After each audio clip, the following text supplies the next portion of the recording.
Hey buddies, welcome back to my channel, George the Explorer, and I'm super excited today. Because the place we are going to explore today is entirely different, totally different from the places we have seen so far in Mumbai. We have seen several places in Mumbai city and suburban areas, including various upmarket localities, shopping centers, marketplaces. But the place we are going to explore today is entirely different from these places. And we're going to explore one of Asia's largest slums. Yes, we are going to explore one of Asia's largest slums, Dharavi. Yes, Dharavi is in Mumbai, so we're going to explore Dharavi today. It's going to be super excited, and please stay tuned. And first, as I told you, Dharavi is considered one of Asia's largest slums, and it's spread over 500 acres of area, connecting various urban localities like Mahim, Matunga, Kurla, Sion, etc. So today we're going to explore the science side of Dharavi. Okay. Science side of Dharavi today we're going to explore, and I'm already in Sion East.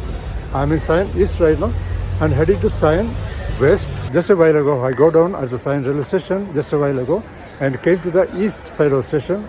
As I told you in previous videos that Mumbai suburban railway stations are divided by east and west. Okay, Sion is not at all a suburban area. It's a part of city. It's in the city, but still all local railway stations are divided by east and west, whether it's suburb or city. And I just want to compare east and west. Yes, friends, I just want to compare both sides of Sion, east and west. This east where I am right now, east is very well developed with beautiful residential towers and blocks and even apartment buildings and high rises also. And streets and alleys are very well maintained. This is east side. Now we are heading to the west. West is where the popular, world famous Dharavi is located.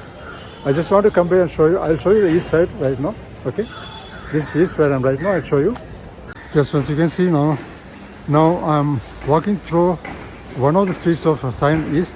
This is, as you can see, the streets are very well maintained. The streets and alleys are very maintained, and with beautiful residential blocks and towers on both sides. It's a very beautiful area, Sion East, and it's very well maintained and well developed area. You can see the road, this road number 2 Sion, the Sion East. The area is very well developed with all these towers. You can see the residential blocks and the high rises here.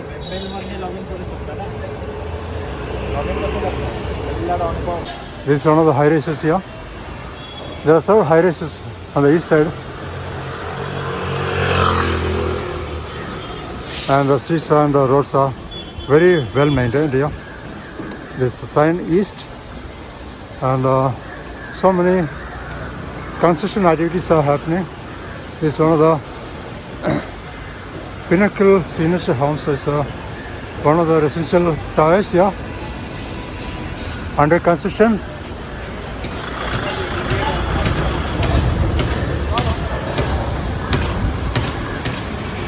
Yes, you can see several old and new buildings and residential buildings and blocks here. Sion East is, of course, so beautiful. This Sion East, you can see several high rises coming up. So this one another high rises by Dosti developers, and this is also a beautiful one of the high rises here, developed by Dosti Dosti real estate developers, and this Dosti's building, high rise. This building is developed by Dosti Group, and it's entirely different. East is totally different from the west, where we are heading to. We are heading to the west now, where the popular Dharavi slums located, and this is one another tower by Dosti Group.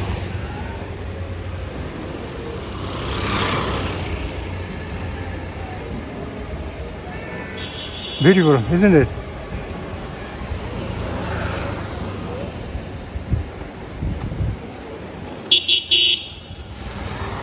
Okay, let's go to the west side now. You see the roads are very well maintained, beautiful. Of course, with tree-lined streets and buildings and towers, new and new and old buildings everywhere. Most of them are new buildings and towers here. This one another tower by Kalpataru Group. It's also very beautiful tower. These towers are by Kalpataru Group.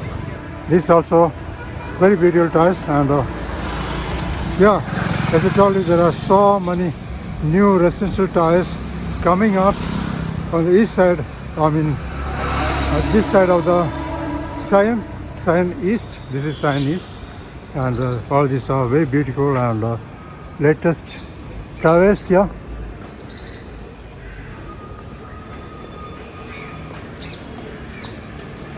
There are several other towers coming up. The construction is happening. So you can see the ongoing construction activities everywhere. And this is one of the new residential towers over there. A group of residential towers, recently developed residential towers over there. And there are several such residential towers and high rises everywhere. At this side, Sion East. This is the Raheja Groups.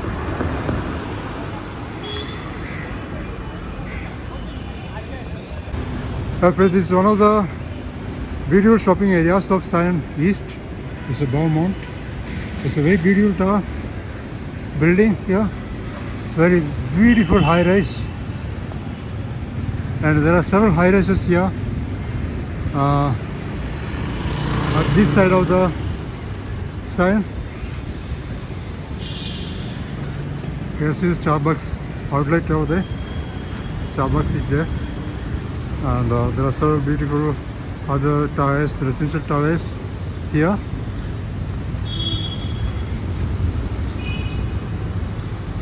There are so many hundreds of residential towers by various groups, various developers coming up in Sion East. You can see all these are residential towers. This is a very developed area. At first, I just mentioned the names of certain real estate companies, real estate group. This is not a promotional video. I am not promoting anybody. This is just for information, okay? And now we are heading to Sion West to explore the exciting Dharavi slums. Yes, we are heading to Dharavi now. But this Sion railway station is part of central line of Mumbai Suburban Railway. Central line of Mumbai Suburban Railway, and it lies between Kurla and Matunga. The Kurla and Matunga stations are very close by. At first, I finally went to the Sion railway station. You can see the Sion railway station. You can see the board, and some kind of construction is going right now. That's why this part is blocked. This part of the entry is blocked right now currently, and you can see the railway track from here. Okay, this is the railway track, and okay, now finally we are entering the popular Dharavi, and this is the Sion railway station west. You can see the parking area. This parking space is only for two-wheelers, no space for four-wheelers here. Currently the space is very limited. This four-wheeler parking area. And now we are entering the world's, one of Asia's biggest slums, Dharavi. Yes, we are entering to Dharavi right now. Dharavi is one of the largest and the most well-known slums in Asia. And despite its reputation for poverty and overcrowding, it's a thriving hub of various economic activities and cultural diversities. Yes, there used to be a time when people so scared of visiting this place. Yes, literally so scared of visiting this place because this was considered crime capital of Mumbai. Yes, crime capital of Mumbai once upon a time. But that tag no longer exists. Now it's a thriving hub of various business activities, small-scale business activities, small-scale industries, Yes, especially in the unorganized sector. There are hundreds of small-scale industries thriving in this area these days, and it's no longer crime capital. Okay, and now this is one of the shopping areas of Dharavi, because you have these various shops, vegetables, fruits and vegetables, and all types of shops here, grocery shops, and all types of shops, tea stalls, grocery shops, and dhaba, a restaurant, it's a restaurant, tiny restaurant, and all types of shops here. This is the market area of Dharavi. Now we are gonna enter into the super narrow, the popular, very popular super narrow lanes of Dharavi. This is the market area. Let's go enter into the narrow lanes of Dharavi. Let's go explore. Yes, friends, now we're entering the super narrow lanes of Dharavi.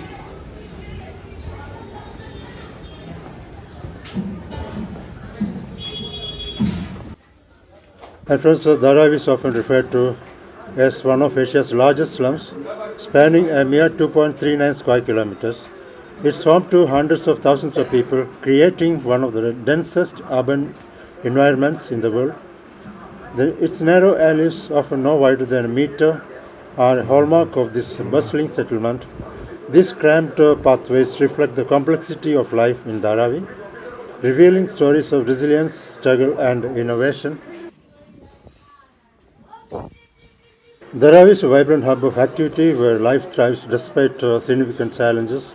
The residents have transformed this area into a self-sustained economic ecosystem. It's home to thousands of small-scale industries, including leather production, pottery, textiles, and recycling. These industries collectively contribute to an estimated $1 billion annually to Mumbai's economy. Yes, $1 billion. And of course, these narrow alleys are not merely thoroughfares, but are integral to Dharavi's socio-economic framework. Workshops, homes, and businesses coexist in these confined spaces, fostering a unique blend of community and commerce. Despite limited resources, the residents exhibit an entrepreneurial spirit, often working from their homes to sustain their families.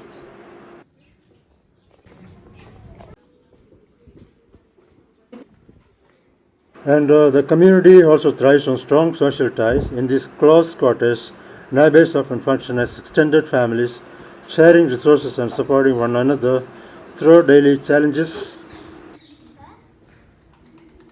And of course, life in Dharavi is marked by persistent challenges. Overcrowding is a significant issue, with families often crammed into single-room homes. Basic amenities like clean water, sanitation, and health care are scarce. The lack of proper drainage systems leads to frequent flooding during monsoons, exacerbating health risks. For these narrow alleys, while fostering a sense of community, also pose significant risks. They impede the movement of emergency services, making it difficult to respond to crises. Additionally, the informal nature of most businesses leaves residents vulnerable to economic uncertainties with no access to social security or legal protections. And efforts to redevelop Dharavi have been ongoing for decades, aiming to transform it into a modern urban area. In 2023, the Adani Group was awarded the contract for Dharavi's redevelopment. This ambitious project envisions replacing the slum with high-rise buildings, offering improved housing and infrastructure. The plan includes promises of free housing for residents who lived in Dharavi before 2000. And friends, I'm damn sure that this will be a game changer of Dharavi. But this Dharavi's origins date back to the late 19th century. Before urbanization, this area was a swampy expanse of mangroves, primarily inhabited by Koli fishermen community. And the transformation of Dharavi into a slum began in 1882 when the British colonial government relocated industries and workers from the southern parts of Mumbai to make way for urban development. This very displacement led to an influx of people from various communities, including tanners, porters, and laborers, who eventually settled in Dharavi. It was an amazing experience exploring this wonderful place. Now our next destination is Muhammad Ali Road. We are going to explore this food street of Muhammad Ali Road that we missed last week. So we're going to explore. Okay. So we're going to take a train from Science Station and I'm heading to the station, Science Station now. Because now I made to the Science Station. This is Science Railway Station. I'm going to take a train from here to CST. From CST, Muhammad Ali Road is very close to CST. So I'm heading straight to CST railway station. I'm going to take a ticket from here. This is a ticket. Here, this is the booking office. I'm going to take a ticket from here.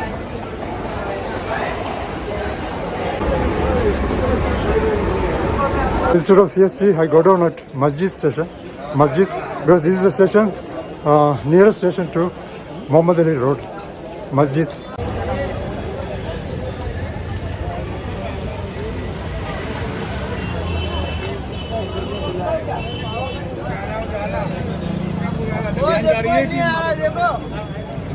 This is also one of the most crowded area in South Mumbai.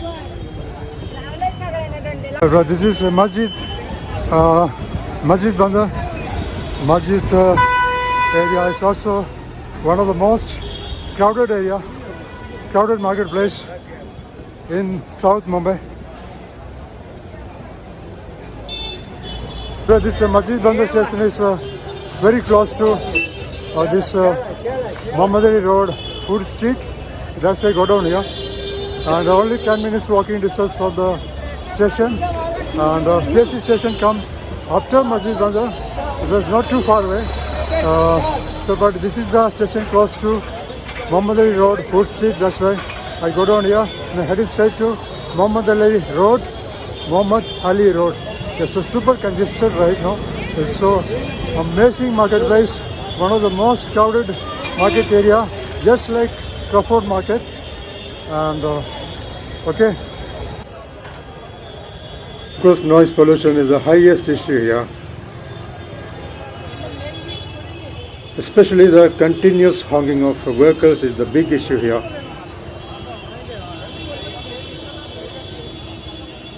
Plus, I finally made to the food street of Muhammad Ali Road. It's also called Khao Gali in Hindi. It's very popular in Mumbai, South Mumbai. And one thing I want to tell you that this food street is exclusively for non-vegetarian food lovers, not for vegetarians. Okay, because this community, the majority community here are of course Muslims, so hardly get to see, explore any vegetarian food here. So all these are non-vegetarian. But I'm also not a lover of non-vegetarian food. Still, I want to explore this area just for you who are non-vegetarians. And okay, so let's go explore this place. Amazing place. ये क्या है role? Chicken roll ना? अच्छा अच्छा. वो chicken cutlet. Okay, वो समझ गया. ओके. इसको क्या बोलते हैं भैया? Chicken shawarma. Okay. Chicken shawarma. You can see. I don't know all the names, and I'm exploring just for you, and I also get to see all this vendors of this mutton and chicken. So restaurants selling non-vegetarian food, various types of non-vegetarian food. All these are restaurants. On both sides you get to see all these restaurants selling various types of non-vegetarian delicacies. Yeah. Stuff selling the same. This chicken roll is so popular here, and also all these stuff we have seen just a while before. And this is something else. ये क्या है भैया? परोठा है क्या? ये परोठा है क्या? अच्छा अच्छा, हलवा paratha. It's called halwa paratha. Hi. See so many chicken varieties here. Chicken and mutton, all these are restaurants selling very popular non-vegetarian delicacies here. All these are restaurants. Hundreds of restaurants here. Sweet shop milk center and sweet shop. All is super crowded after 6 p.m. ये आपका है क्या? ये बन के साथ क्या बना हुआ? बन के साथ चिकन नान सैंडविच है और तावे पे जो बन के साथ बना वो बर्गर है। अच्छा, बर्गर, चिकन सैंडविच एंड ये वाला और रेड वाला. Okay, chicken lollipop. Wonderful, wonderful, wonderful. Because exploring this street is very difficult after sunset, after 6 p.m. So that's all for today. I'm signing off. I'm heading straight to CSK station. This area is super crowded. Still, I tried my best to show you the place. And now heading straight to CSK station. From there, get a train. I take a train to my place. We're now heading back to Masjid station, and that is the closest station to this place, Muhammad Ali Road. So heading for Masjid Bandar, Masjid station. No, Masjid is also called Masjid Bandar. And here I'm signing off. I'll see you next Friday, 5:45 p.m. Till then, goodbye. Thank you so much for support, valuable support, and keep watching my videos. And thank you so much. Please subscribe, share, and like if you haven't subscribed. Okay, thank you so much.